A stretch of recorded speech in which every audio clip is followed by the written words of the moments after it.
Come on, Jay, I'm gonna do this British history here. Come on.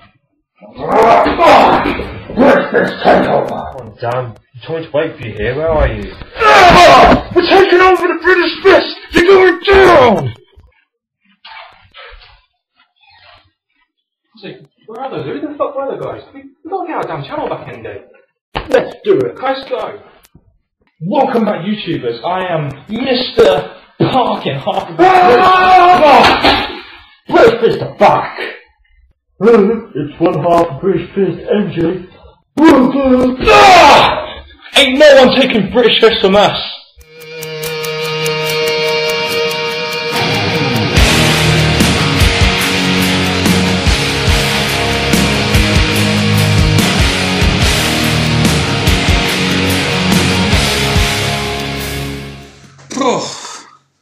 So NJ, looks like we survived the invasion and we managed to get our channel back. That's good, we're back. Yeah, definitely, the British Fist. Ka-ching. And that can only mean one thing. Time to review, time to do our continuing series of SummerSlam reviews with SummerSlam 2001, which of course involved the good old famous invasion storyline angle from 2001, of course. We'll start this video off by saying, make sure you guys subscribe up above, like this video, and put your comments on SummerSlam 2001 down below. And you can make sure you contact us in the links in the description box below. Yes, of course. And as you all know, we are the British Fist. I am Mr. Parkin. And this guy sitting next to me, he needs no introduction. It's NJ! What's up? What's up, NJ? Wow, where do we really start with this? I mean, should we give our... I think what we need to really do is give our thoughts on the invasion storyline angle first, because it kind of affects this show a little bit, doesn't it, and how we're going to be grading it. What were your thoughts on this whole invasion storyline first, before we begin? It gave us some more matches than what it would do, because we had wrestlers from ECW, WCW and WWF all together, and it gave some new wrestlers to join the WWF after this Attitude Era, so yeah.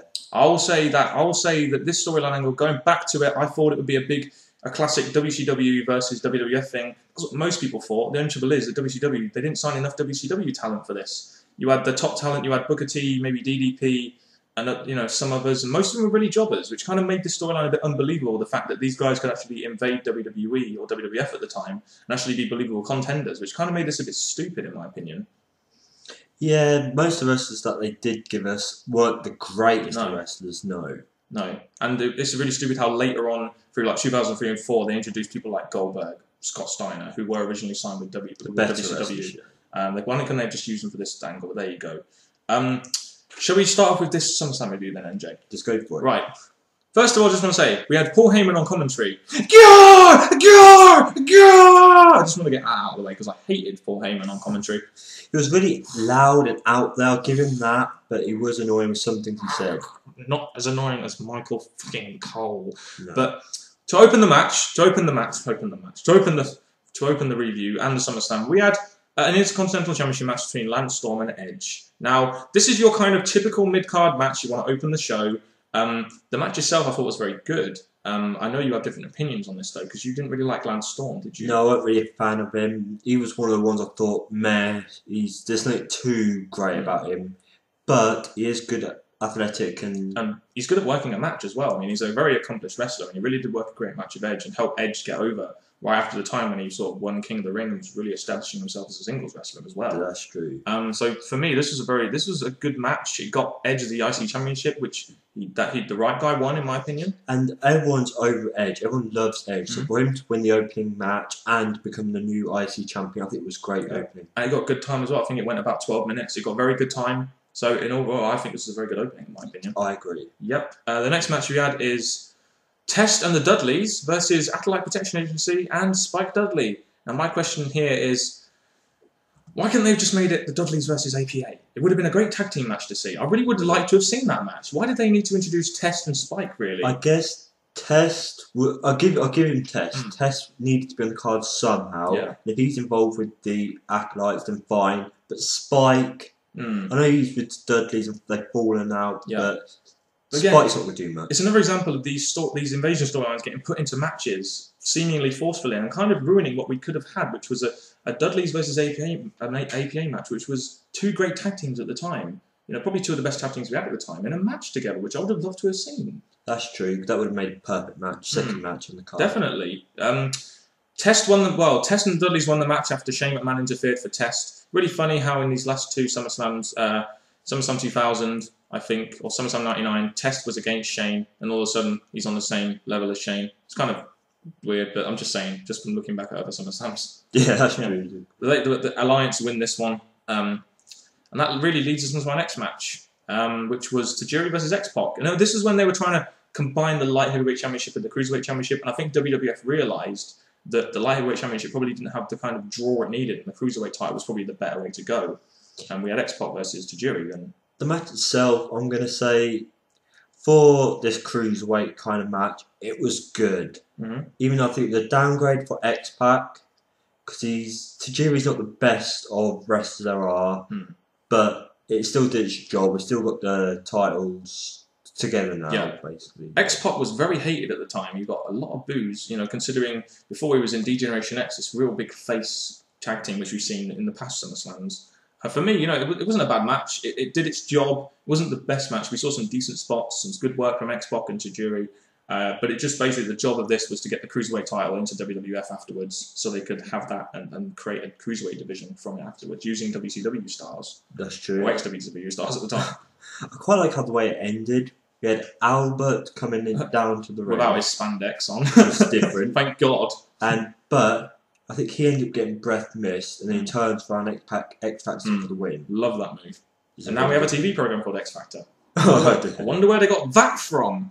The next match we had was a match I quite sort of on paper really looked forward to it. It was Chris Jericho versus Rhino, and in the promo we got, like you said before, it was a very good promo we got prior to the match. It really explained what was happening. Yeah, I like showed that. Rhino as a dominant force and Christian as a cocky face. I kind of like that promo. Yeah, it did show Chris Jericho as a good face in a way, and Rhino was basically working alongside Stephanie McMahon to take care of Chris Jericho. Do you remember the I'm gonna get I want you to get Chris Jericho for me, Rhino, and he goes, I'm gonna get him for you, Stephanie. Kind of reminds me of Snitsky. A little bit, but Rhino weren't one of my favourites, but he was definitely a strong wrestler for Chris Jericho at this moment in time. It was, you know, the match itself was very good. It went on for about 12 minutes, I think. Chris Jericho gets the win with the Walls of Jericho, and you know, Jericho was very over as a face at the time, so it kind of makes sense for him to win. I guess the match itself I thought was okay, not the best of matches. I don't think Rhino is. I'm not sure if Rhino is the best worker in the ring, but if you're with Jericho, you're always going to put on a decent match. So I guess that's true. And it definitely got Paul Heyman going throughout the match. Precisely. Oh God, I hate Paul Heyman. But anyway, move on to the next match, because this match is getting very positive reviews from the British Fist, because we have Jeff Hardy versus Rob Van Dam, a guy who was supposed to be a heel in this whole alliance thing, but was very cheered by the crowd because the crowd kind of liked him, in a ladder match for the Hardcore title. Now, one thing I do want to say before with this is I thought this was a great ladder match, but in terms for a Hardcore title, I didn't think the weapons were used that much. As a ladder match, it was good, but as a Hardcore title match, I didn't like it. Well, I'm going to backhand that. We have Jeff Hardy and Rob Van Dam, who don't really need to use weapons because they're skilled in the ring, make up for the weapons. They're tremendous high flyers, which is why they're great in a ladder match together. And the way they do all these spots off the ladder, off the top rope, it was just awesome. Two great wrestlers going one-on-one. They got quite a bit of time. I think they got 16 minutes with this match. So they got plenty of time to do what they did. There was a couple of botches in there, but at the same time, they took hell of a bumps. And I will give them very much credit. Jeff Hardy and Rob Van Dam both took very big bumps in this match. So I give them credit. With the ladder, of course. As a ladder match, like I said, I really enjoyed it. You have two high flyers there putting on a great match together. They obviously work well together because they have very similar styles. Jeff Hardy, just, you know, again in ladder matches, always puts good spots on. So what I'm going to do is give a thumbs up to how Jeff was in the match. Yeah. A thumbs up to how Rob Van Dam was in the match. Yeah. And it's one of those matches where you can't really remember who really won it. I mean, I know Rob Van Dam won it looking back, but you don't really remember who won. It was such a good match. It was a very good match. And it was a very close ending as well, even though they kind of botched it a little bit. And I think it's in the right place in the card. It's right before we get to the main events or the match that have some meaning to more meaning to them. Yeah, it definitely did its job, I think. It did. Got Rob Van Dam the Hardcore Championship. The next match we have is going to be MJ's favourite because it includes Kane. It's Undertaker and Kane, the Brothers of Destruction. British Fist love the Brothers of Destruction. Versus DDP and Kanyon. So that was that the best WCW and ECW could throw together to face Undertaker and Kane? And for me, This was a title unification match for the tag team titles, which means the focus needs to be on the tag team titles. But it weren't. It seemed that the focus was more on Undertaker and His stalker DDP. And another question. Is that the best they could do with DDP? Make him a stalker for Undertaker's wife? Come on. What I'll say about DDP is you would not really go after the biggest, maddest Undertaker. You would not go after him. In his yard. In his yard, that's a good way. So for that, I'm going to give DDP, you idiot. You knew what was coming in this match. Yeah, he was a WCW champion. He was a main event player in WCW, and WWE are treating him like an undercard, mid-card guy. And I really think they could have used him there, especially in this whole storyline angle, which is again where this storyline angle failed because they didn't use the wrestlers correctly, in my opinion. No, but this match did have its good points. Yep. They let Canyon run away. Out the ring and leaves DDP with the two monsters. I ain't going in this match. Who better than Canyon? Bye. Everyone in the ring. See you later, Canyon. Bye. And Kane sits down and let's destroy DDP. And then they just... The thing I don't like, what Dan's just thinking about the match, the only downfall is it was a pin to finish. I really don't like the whole concept of pinning cages, but whatever, the right people won, now the titles are together. And it also finished off that storyline. Thank God! Because the Stalker storyline just sucked. It really did. Oh, I don't know. The match itself, I thought the match wasn't anything... It was okay, it wasn't brilliant, but it did its job, so I guess at the end of the day, it gets a funds medal from me.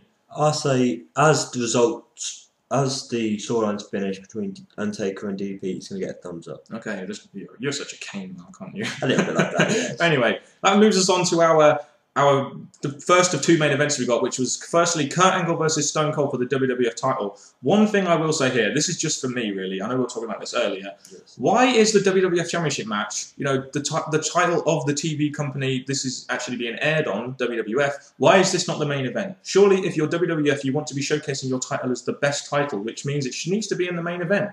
That's just really my opinion. I don't see why they did that. Well, as true as that is, at the minute we're in the Invasion storyline, so it means that there's WCW and ECW that need their spotlight in that. So give them the main event, because in what looked like it, Austin and Booker T were the two top heels or top two guys in both shows. Definitely. So I think as Booker T was maybe seeing a bit more of the top guy, he was in the main event with Rock. What I'm thinking with The Rock, What about the match itself, though? The match itself, we had Angle really showed grit in this match. He kicked out 3 stunners. And Austin knocked out 3 referees. Yeah, that's what he did. 3 and 3, yeah. 3 was a bit of a prominent number in this match. Yeah, I did 5, but there we go. Fucking yeah. You know, the match itself, it went on for 22 minutes. It told a story. Had, you know, at the time, WWF's one of their top faces, Kurt Angle, against Alliance's top guy for the WWF title. So for me, it worked. You know, the match wasn't the fastest of matches, but it's the kind of match you expect from someone like Stone Cold and Kurt Angle. There's plenty of blood involved.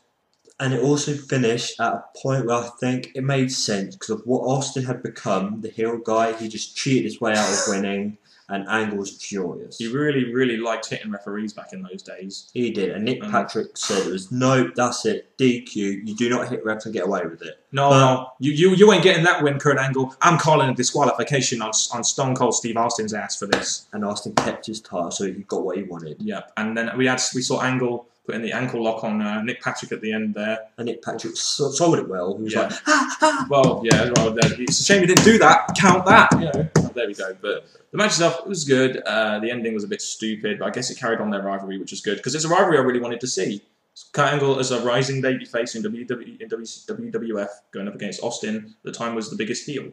Well, talking about rivalries we like to see, I think the next match, these two had, I think, in this Invasion era, these two had another one of the top rivalries, which was Booker T versus The Rock for the WCW Championship. 5-time WCW champion with Shane O'Mac.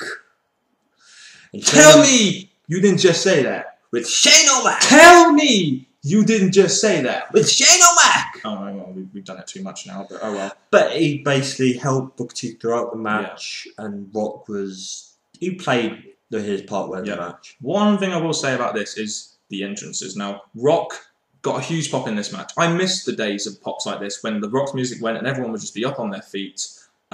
Booker T, as part of this storyline again, which is where this storyline thing comes in, this invasion storyline. He was supposed to be a heel, but I think people wanted to cheer him because at the time he was a very likable character who should really have been a face, which is a bit of an issue for me, really. Well, the key word is try, because when they go up against The Rock, it's kind of hard to get people cheering for everyone else. Yeah, it is, because everyone loves The Rock. He's the people's champion.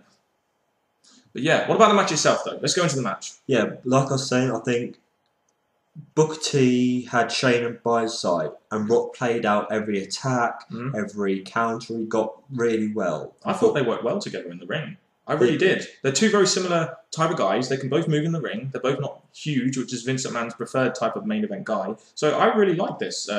Really like this match a lot, in my opinion. I've really enjoyed this match. As I said, this is the match I've been liking out the Invasion era, and we got an interference from Shayna Mac, who obviously hit Rock with a belt, but that didn't work. No, that didn't keep Rock down because Rock didn't feel like selling that the night. He actually Booker T was doing the spinneroonie, and then Rock just gets up using the leg kick, which I really liked, and then he did the Rock bomb. People's elbowed him and won the match. I kind of like that. I like that ending. So it gives because of the match before. It also made sense why Rock was going to win to give WWF a championship, and it gives also the Alliance a championship as well with Austin. Yeah. So you got one on each show, which kind of makes sense because it's supposed to be a competition, and they need to make them viable somehow. And for the end of SummerSlam, I think having the Rock win did good for the rest of the show. It did put a very, very, very nice taste in the mouth after the ending. No innuendo intended there, of course. Right, overall thoughts. Give your overall thoughts, NJ. I really want you to grade this show, considering the storyline and how we feel about the invasion storyline. Overall, I'm going to say the Jeff Rotterdam match, I give that a thumbs up. That match entertained me. Then it comes to the main events. They were nicely done. And I'm saying that the Rock and Booker T match was another entertaining match. You get to see a lot of feud between them. You get to see the feeling, how much they really wanted that win. So I'm going to give this a B-/C. Okay, I am going to grade this a C+. Now I will, because this was a good show. I did like this show. I loved the Jeff Hardy Rob Van Dam match. The two main events are very good. It's just that the invasion storyline had really messed up some of the matches, like the tag team match, the other tag team match we had. It kind of played around a little bit with the storylines and stuff, which kind of messed it up for me a little bit, the overall show. I think if this was a typical WWE show, it would have been a B, but because of this whole invasion storyline and what that actually effect that had on the actual thing, the business itself, it kind of downgrades it a little bit for me to a C+. There's quite a lot of this pay-per-view. I just thought it's reminding me so much when I first watched it. I liked it because of the match it gave us, but I didn't like it because of the whole idea. Yeah, we've graded SummerSlam B, pretty much 3 Bs at the moment. This is the first C we've given it, but I think it's the right one to give it to because the invasion storyline, we've clearly got bad feelings on it, so that kind of affects the overall grade. Really looking at it from a booking standpoint and an overall standpoint. It does, and let's just hope the next SummerSlam is a lot better. I'm sure it will be because it is one of my favourites, NJ. There we go. For a fact. Guaranteed A from me, but there you go, I'm just a mark. Make sure you guys put your comments down below on your thoughts on this pay-per-view or even this video. Give us some feedback if you will. Or you could make a video response with your thoughts on SummerSlam 2001. But it's been a pleasure to be giving you this review. I am Mr. Parkin, and this person next to me is NJ. What's up? We are the British Fist. Ka-ching! Where the money's at, unlike, when WWE bought WCW for, what, $3 million? Jericho could have bought it if he wanted it, but there we go. We'll just end it there and say thank you very much for watching, and goodbye.